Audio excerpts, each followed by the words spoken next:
Olá pessoal, tudo bem? Mais uma vez é um prazer estar com vocês, é a nossa primeira aula, né? Como eu disse, o meu nome é Andréia, o meu sinal é esse, tá? Pegando aqui dentro da comunidade surda mesmo em si.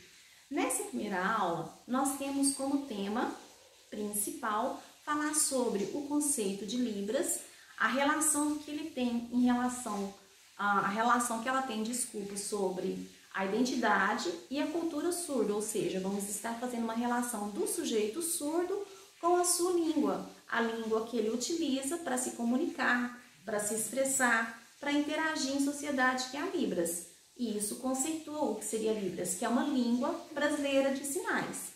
Libras é a língua brasileira de sinais. Esse é o sinal de Libras que nós utilizamos aqui. Tudo bem?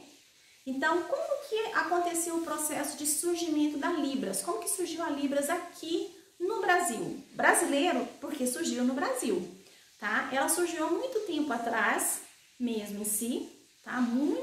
Existem registros antiguíssimos do tempo da Grécia e tudo mais, porque já existiam pessoas surdas, mas que sofriam muito preconceito, né? Eram consideradas como incapazes, eram consideradas pessoas que não tinham, pelo fato de não falarem, alguns usavam nomenclaturas rudes como mudinhos e tudo mais. Se as pessoas não falavam, elas não conseguiam pensar, não tinham raciocínio. Se não tinham raciocínio, elas não conseguiam interagir em sociedade.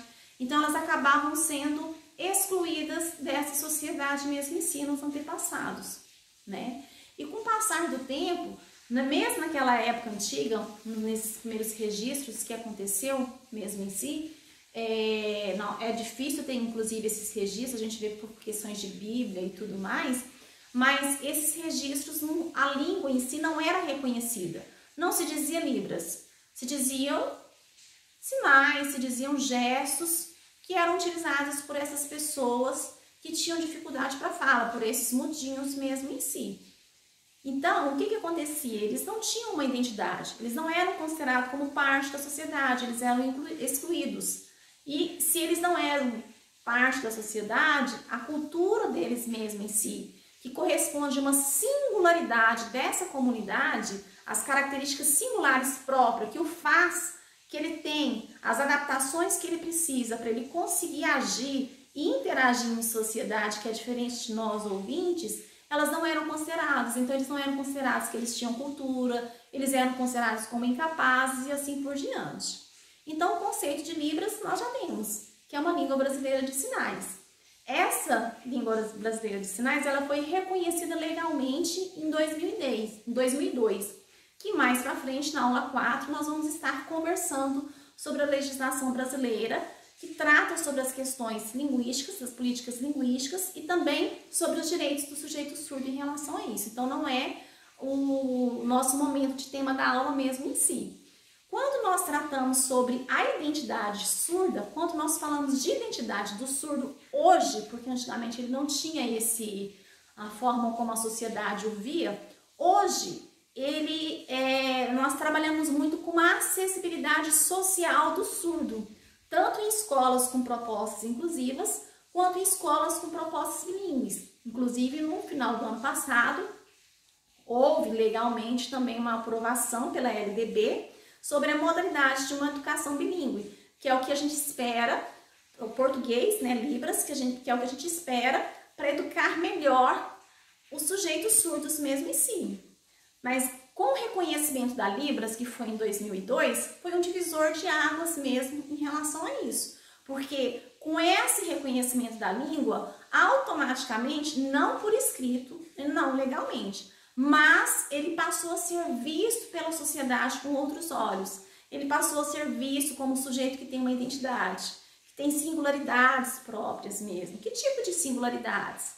Principalmente nas questões tecnológicas, porque antes ele era totalmente dependente de um intérprete de Libras estar andando junto com ele, para ele poder fazer a Libras e o tradutor fazer a tradução e assim ele promover a comunicação mediadora dele com a outra pessoa que fazia parte da sociedade ou vice-versa. Com a tecnologia, inclusive surgiu apps, mas os apps já foi comprovado que ele não tem, em função da complexidade da língua, não só da língua da Libras, né? Porque a Libras, ela tem uma estrutura própria, uma estrutura fonológica, morfológica, sintática, pragmática e assim por diante, assim como o português também tem. Mas a forma de combinação desses elementos acontece de forma diferente, porque são duas modalidades diferentes. A Libras, enquanto modalidade espaço-visual, a língua oral, né, no caso do português, como modalidade oral-auditiva, ou seja, nós escutamos e falamos, enquanto o surdo ele utiliza o espaço para fazer a articulação das mãos nesse espaço e a questão visual também para perceber, compreender e se expressar no mundo e interagir em sociedade em relação a isso.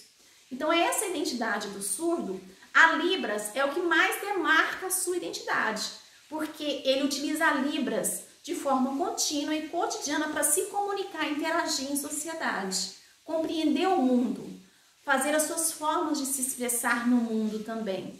Da mesma forma, acontece nas questões de literatura surda.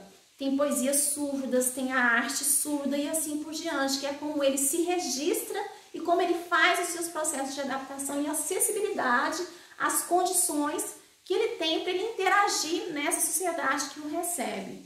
E assim por diante. Nós temos vários mitos em relação a Libras, nós temos várias questões de como que surgiu a Libras, que a gente tem uma influência francesa daqui, e assim por diante.